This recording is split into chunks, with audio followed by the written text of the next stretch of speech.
एक ही रे हउए एक ही रे हउए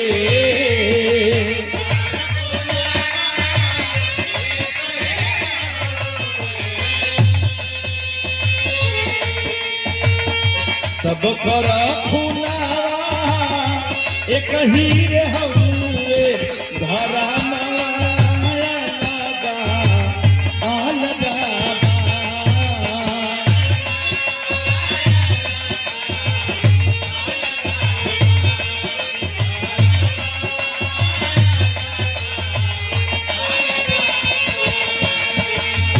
सब कर खुनावा एक ही रे हउए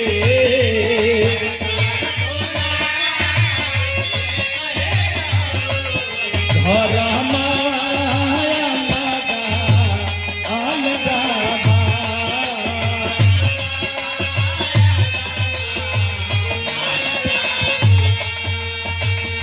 ये दुनिया में ये भारत में हर धर्म मजहब के लोग हैं, हर जात बिरादरी के लोग हैं। भगवान ने तो इंसान बनाया, जात बिरादरी तो यहाँ बनाई गई मेरे बाबूजी। लाइन में हर बिरादरी के खड़ा कई के खाली मुठवा चिरल जाए बाबूजी तो हरियर खून नहीं निकली, वो लाले निकली। हालांकि हमारा आपका ग्रुप अलग अलग हो सकता है, लेकिन खून का रंग पीला नहीं हो सकता, वो लाल ही रहेगा। इसलिए हम मानव हैं, मानव से प्यार करते हैं। करिया हो जाए तो मर जाइए, लेकिन अंतरा का लाइन कितना खूबसूरत हो।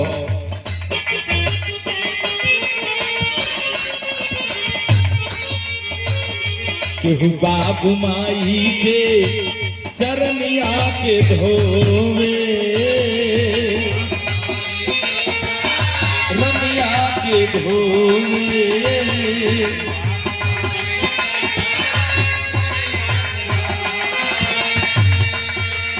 या दादा चाचा लोग बैठल बानी, एक बेटवा कपूत होला सपूतो होला।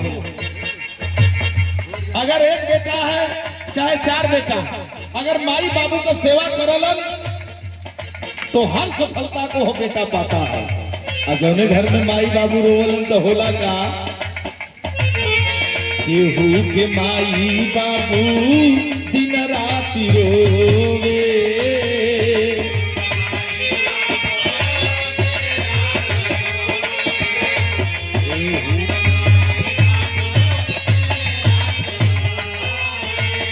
केहू बाबू माई के चरनिया के धोवे, केहू के माई बाबू दिन राति रोवे। माई का ममता एक ही रे हउए, एक ही रे हउए।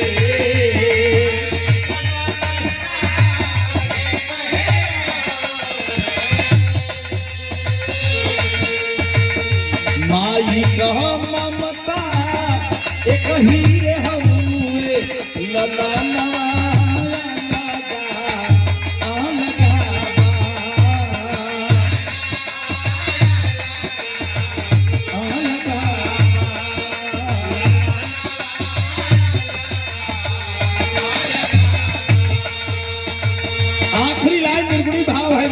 करिएगा बाबूजी।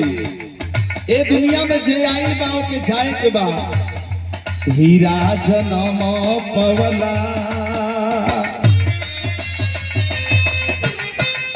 अरे पवला हो, अरे पवला हो।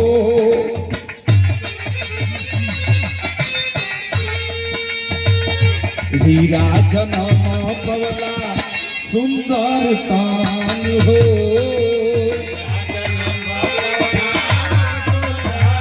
आओ जला सही है।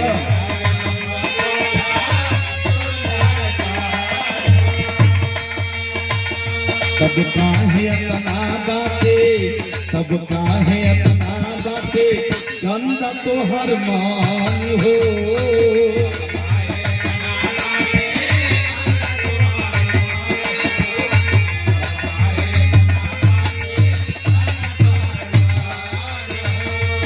मीरा जन्म कवला सुंदर तन हो सब काहे अपना बाटे गंदा तो हर मान हो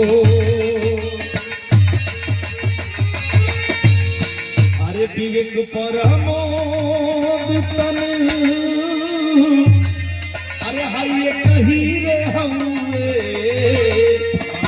अरे बस कर मनाया लगा आ लगा